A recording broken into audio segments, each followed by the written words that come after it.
Hello guys, ये हम कल पैगोंग पे हमने स्टे लिया था। ये हमारी गाड़ियाँ दोनों स्कॉर्पियो एंड थार। ये हमारे कॉटेज, ये ऊपर पूरा ग्लेशियर यहाँ से देख पा रहे होगे।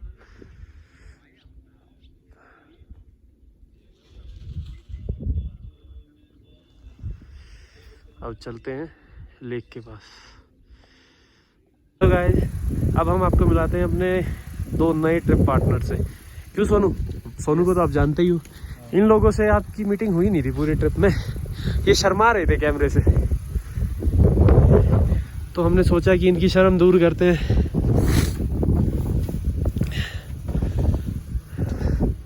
One is mister Mayank Khurana,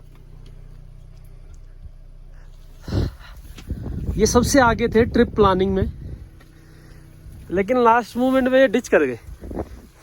तो हमने सोचा कि ये आदमी ऐसा तो नहीं है, पर फिर भी इसके लिए करते हैं, इसको हम घुमा ही लाते हैं। इसने डिच किया तो क्या हुआ। And second one is mister Ravinder Sharma. इनके बारे में हम ज़्यादा कुछ नहीं कहेंगे, ये हमारे बॉस है। इन्होंने तो कुछ अर्जेंट वर्क की वजह से नहीं आ पाए ये तो, और अर्जेंट वर्क बोल के ये वृंदावन घूमने चले गए। पर फिर भी हमने इनके लिए, हम इनको दोनों को लेके आए अपने साथ ट्रिप पे, पूरी ट्रिप एंजॉय कराई इनको। अब हम इनको पैगोंग लेक पे लेके आए हैं और इनको पैगोंग लेक भी दिखाएंगे। से हाय रविंदर सर, से हाय मयंक। ओके, मिलते। ये भाई ब्रेकफास्ट टाइम। भाई तू कितना खाएगा? तूने मेरे साथ भी खा लिया तो अब फिर शुरू हो गया। अभी तो शुरुआत करिए बोलने, अभी तो शुरुआत करिए।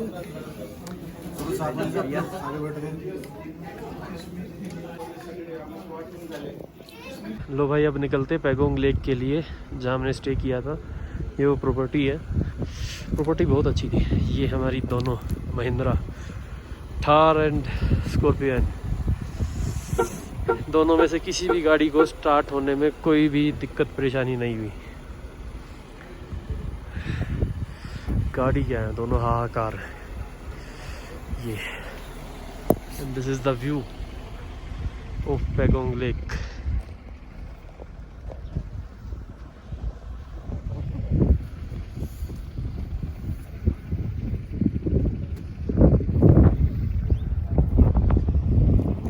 ये हमारे यूपी से है, ये कपिल जी यूपी से, ये श्याम। हमारे दो जमूरे अंदर गए हुए हैं बिलिंग के लिए। ये देखो गाइस, ये है पैगोंग लेक। अभी हमें यहाँ आके पता चला कि ये लेक ऑलमोस्ट 130 से 35 किलोमीटर लंबी है, और जिसका 70% जो हिस्सा है वो चाइना के पास आता है, और रिमेनिंग 30% जो हिस्सा है वो हमारे पास आता है। ये world highest salt water lake है, और आप इसका पानी देख रहे हो, बिल्कुल क्रिस्टल क्लियर। और जो पानी की जो आवाज़ है ना, वो माइंड को इतनी शांति दे रही है, इतना अच्छा फील हो रहा है। यहाँ आके मन कर रहा है कि इतने शांत माहौल में ना शाम तक बस यहीं बैठे रहो और इस लेक को निहारते रहो। बहुत अच्छा व्यू है। अब यहाँ अपना थोड़ा बहुत फ़ोटो शूट करते हैं सब लोग, एंड देन फिर यहाँ से निकलते हैं आगे के लिए। एंजॉय करते हैं लेक को। बने रहिए आप सब हमारे साथ।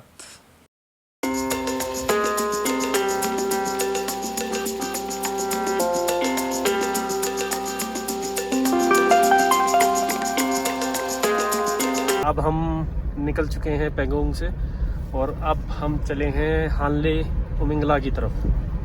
ऑलमोस्ट यहाँ से पड़ेगा हमें हानले 5 घंटे की ड्राइव है। एक्साइटेड हो सोनू हानले उमिंगला के लिए? Umlingla world highest motorable road, 19,000 से भी ज़्यादा फीट की ऊंचाई पे। ओके, तो चलते हैं हानले उमिंगला। ये देखो गाइस, अब है ना थोड़ी थोड़ी स्नोफॉल शुरू हो गई है। आपको ज़्यादा दिख नहीं रही होगी, बिल्कुल छोटी छोटी सी हो रही है, जैसे कि आप शीशे पे देख ही रहे हो। थोड़ी थोड़ी पड़नी शुरू हो गई है और ठंड भी थोड़ी सी ज़्यादा हो गई है। अब चेंज हो गया है मौसम एकदम से। ये देखिए पैगोंग का लुक, कितना ब्लू पानी है।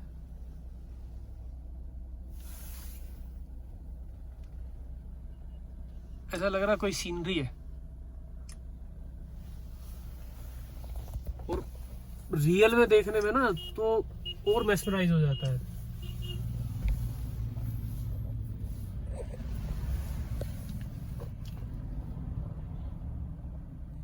गाइस अभी हम खड़े हैं रजंगला मेमोरियल, जो 1962 की जो इंडो चाइना वार हुई थी उसके याद में बनाया गया है। जो हमारे 114 जवान शहीद हुए थे, उनमें से 113 जवानों का अंतिम संस्कार इसी जगह पे किया गया था। तो अभी दिखाते हैं इसके बारे में। 114 जवान शहीद हुए थे, उनकी याद में सर बनाया गया। पहले सर जो 1963 में बनाया गया था और बाद में इसको 18 नवंबर 2021 में रक्षा मंत्री श्री राजनाथ द्वारा रिनोवेट किया गया। मेजर स्थान सिंह ऑडियो विजुअल हॉल के साथ और जंगला गैलरी के साथ। आइए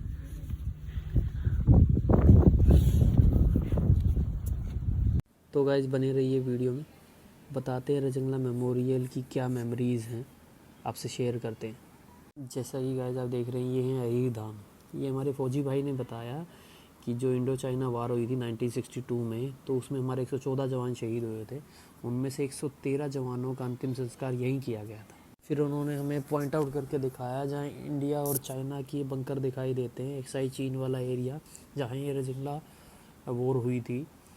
तो उन्होंने एक चीज़ और बताई, बहुत शॉकिंग थी, कि 3 महीने बाद हमारे जो शहीद जवान थे उनकी पार्थिव शरीर हमें मिले थे। उन्होंने बताया कि जो 114 जवान शहीद हुए थे उनमें से सिर्फ और सिर्फ 96 जवानों के पार्थिव शरीर पूरे मिले थे। बाकी सारे जवानों के जो पार्थिव शरीर थे वो टुकड़ों में मिले थे, और जिन सबको यहीं अंतिम संस्कार किया गया था उस टाइम पे जो ब्रिगेडियर थे टी एस राणा जी, उनके द्वारा। और जो मेजर शैतान सिंह थे उनके पार्थिव शरीर को उनके गांव जोधपुर राजस्थान अंतिम संस्कार के लिए भेज दिया गया और वहां उनका अंतिम संस्कार हुआ। अब बताते हैं आपको आगे चीज़ें क्या हुई। फिर उन्होंने हमें रजंगला मेमोरियल का एक और स्मारक दिखाया जो 13 कुमाऊं रेजिमेंट को जाता है, जिसका सिंबल ऊपर लगा हुआ है, जिनके 114 जवान इंडो चाइना वॉर में शहीद हुए थे। इस स्मारक को ना पहले सीमेंटेड बनाया गया था, जिसको 2021 में ना दोबारा से रेनोवेट किया गया। इस पिलर के चारों तरफ आप देखोगे ना छोटे छोटे 12 पिलर लगे हुए हैं। वो 12 और एक ये बड़ा पिलर, इसको मिला के 13 पिलर हो जाते हैं, जो 13 कुमाऊं रेजिमेंट का चिन्ह बनते हैं। और फिर यहाँ है ना उन्होंने 114 जवान जो शहीद हुए थे, सीरियल वाइज उनकी नेम प्लेट लगाई हुई हैं, जो हर एक के नाम को याद दिलाती है कि जो जो उन्होंने हमारे लिए बलिदान दिए, उन सब को रिमेंबर कराती है। ये वो मोमेंट था जिसको देख के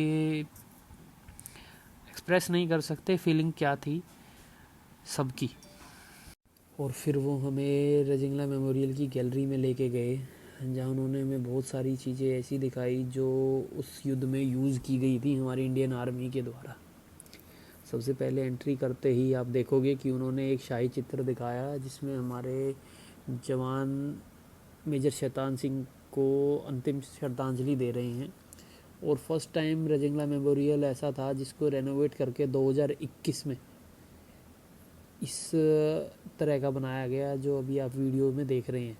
पहले स्टार्टिंग थी तो जब अंतिम श्रद्धांजलि दी गई थी, तो ये वो शाही चित्र है उस टाइम का। और आप देखोगे कि कुछ और पोस्टर दिखाए गए हैं, जो एक हमारा सोल्जर चाइनीज़ सोल्जर को पे हमला करता दिखाई दे रहा है, और दूसरे चित्र में आप देख रहे हैं कि वो दिखाए गए हैं कि जो जो हमारी आर्मी ने उस टाइम पे एम्यूनिशन यूज़ किया गया था, वो सारी चीज़ें। कुछ और आप देखोगे तो पीछे ग्लासेस के अंदर दिखाई गई हैं कि जो भी उस टाइम की कैप्चर की गई एम्यूनिशन थी हमारी आर्मी की, वो सारी चीज़ें। और ये कुछ फ़ोटोज़ हैं जो हमारे 13 कुमाऊं रेजिमेंट के जवान थे जो उस लड़ाई में शहीद हुए थे उनकी। और ये सेंटर में जो पिक्चर है ये देख रहे हैं आप, ये है मेजर शैतान सिंह, जिन्होंने आखिरी सांस तक उस लड़ाई में अपना योगदान दिया और उनको मरणोपरांत परमवीर चक्र दिया गया। और आगे वाले इलाके का है सर, इसमें जितने भी रेड वाले पॉइंट्स हैं सर पूरे चाइनीज हैं, और जितने भी सर ब्लू वाले पॉइंट्स हैं पूरे इंडियंस हैं। और सर ये जो ग्रीन वाले पॉइंट दे रखे हैं इधर के पासेस है सर, और ये सर जो स्काई ब्लू में दे रखे हैं इधर के नदी और नाले हैं सर। और सर जो LAC का इलाका बॉर्डर लाइन है, जो ब्लैक टॉप सर, सपंगर गैप, जैबरा हिल, मुखबरी टॉप सर से पॉइंट 6190, जो 19 किलोमीटर है सर LAC। कितना सर? 19 यहाँ से PT 6190 से। LAC का इलाका है जो। अच्छा, इधर का ठीक। वहाँ ब्लैक टॉप से स्टार्ट हो जाती है सर, ठीक है, ऊपर से ठीक। इधर से होते हुए ऊपर से मुखबरी टॉप आगे निकल जाती है। ठीक है और सर जो अक्साई चीन आप बोल रहे थे, जो उन्होंने पॉइंट कैप्चर किए उनको बोलते हैं सर अक्साई चीन। सर। मुखबरी टॉप सर जो पहले इंडिया के पास था, जो कैप्चर किए पॉइंट दौरजगंज में सर, तरसूल हाइट, जैबरा हिल और ब्लैक टॉप, ये सर 5 पॉइंट उन्होंने कैप्चर किए वॉर के दौरान। और सर जो अभी उनके पास मेन हाइट है, उनके पास अभी त्रिशूल हाइट है, और अपने पास है पीछे त्रिशूल हाइट। ये तरसूल हाइट है उनकी, ये त्रिशूल हाइट। एक सर थोड़ी देर पहले वो आया था, एक वो फिंगर पॉइंट कुछ थी, एक फिंगर उधर है सर, पैंगोंग की तरफ है, उधर आपको दिख जाएंगे। अच्छे। उधर 4 फिंगर तक अपना इलाका है सर। हाँ, उसके बाद अभी जो थोड़ी देर पहले हुआ था गलवान घाटी में, वही हुआ था मेरे को। हाँ वो 2020 में हुआ था सर। आइए सर। सर इसमें एक सेकंड एक क्वेश्चन और पूछना, पेंगोंग झील हम जो मैंने पढ़ा है, ये सुना है 136 किलोमीटर है, उसमें था इंडिया में 36 किलोमीटर है और 100 किलोमीटर उनके पास है। जी जी जी ऐसे ही है। ऐसे ही है सर। उधर आपको ना, आप जाओगे पैंगोंग में आपको दिख जाएगा, ठीक है। एरिया आदमी का दिख जाएगा उधर कितना। और सबसे मेन चीज़ जो उन्होंने रजंगला मेमोरियल के ऊपर एक मूवी दिखाई, ये ज़रूर पूरी देखना आप सब लोग। भले कच्ची उम्र में जिंदगी की शाम आ जाए, ये मुमकिन ही नहीं कि खून पर इल्जाम आ जाए। हमारे गांव में बहनें उसे राखी न बांधेंगी, पलट के जंग से भाई अगर नाकाम आ जाए।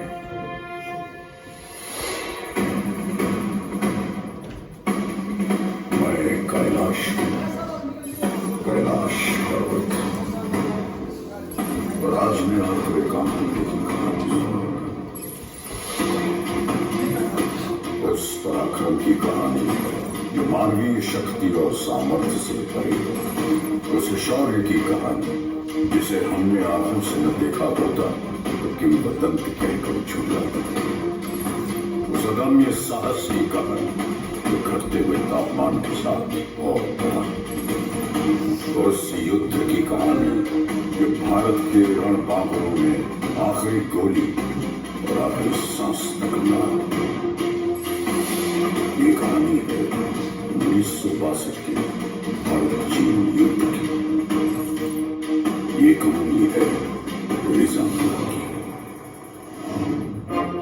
हिंदी चीनी भाई भाई का नारा लगाकर हमारी पीठ में विश्वासघात का खंजर उतार देने वाला चीन आज भी रिजंगला की लड़ाई याद करके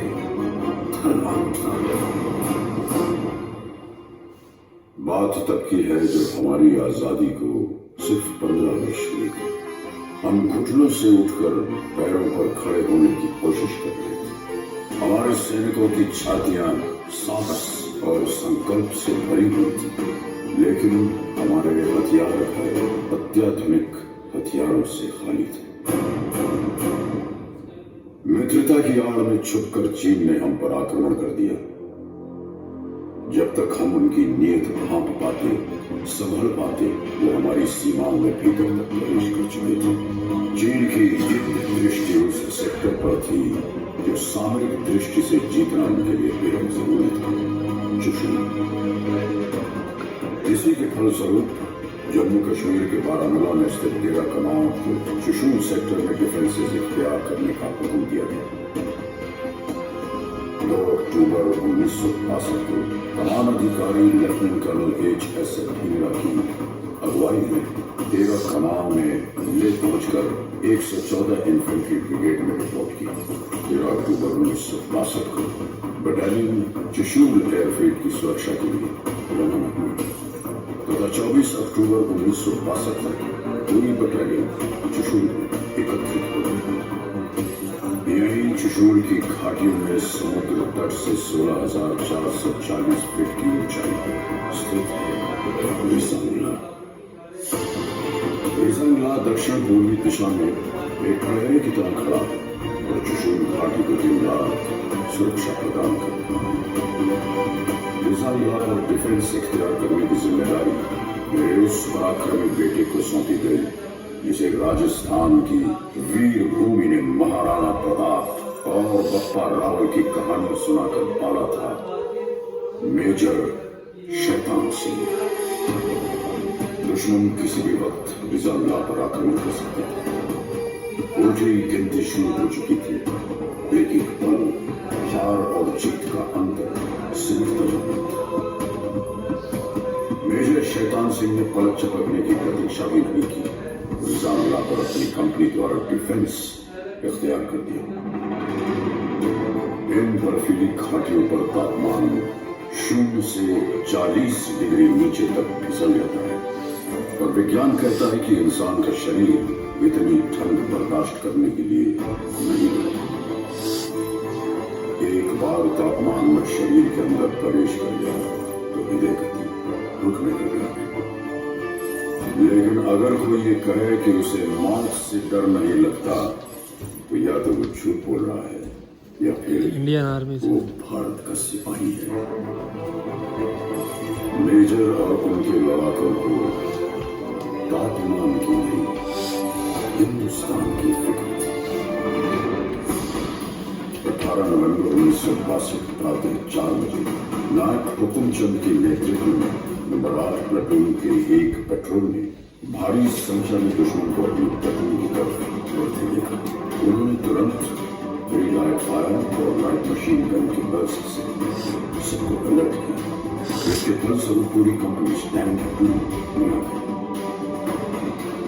मेजर शैतान सिंह ने सभी प्लाटून कमांडरों को हुक्म दिया वो अपने अपने इलाके के आगे पेट्रोल भेजें ताकि दुश्मन के बारे में अधिक से अधिक जानकारी हासिल की जा सके। इसके बाद तमाम पेट्रोल्स ने भारी संख्या में चीनी सैनिकों के मौजूद होने की पुष्टि की। सवेरे 5 बजे दुश्मन ने हमारे नंबर 7 और नंबर 8 प्लाटून पर सामने से हमला हो गया। दुश्मन का आक्रमण बहुत भारी था, लेकिन हमारी वीरता को हल्का समझने की गलती चीनी कर चुके थे। हमने अपनी लाइट मशीन गन और मोटर्स का मुख खोल दिया और देखते ही देखते लाशों के ढेर लगा दिए। ज्यादातर चीनी मारे गए और जो बच गए वो जान बचा पीछे भागे। सामने से आक्रमण विफल होने के पश्चात दुश्मन ने दूर से गोलीबारी शुरू कर दी। जवाहरलाल हरिराम के नेतृत्व में उन्होंने इस गोलीबारी का डट के मुकाबला किया, लेकिन वो गिनती में बहुत ज्यादा थे।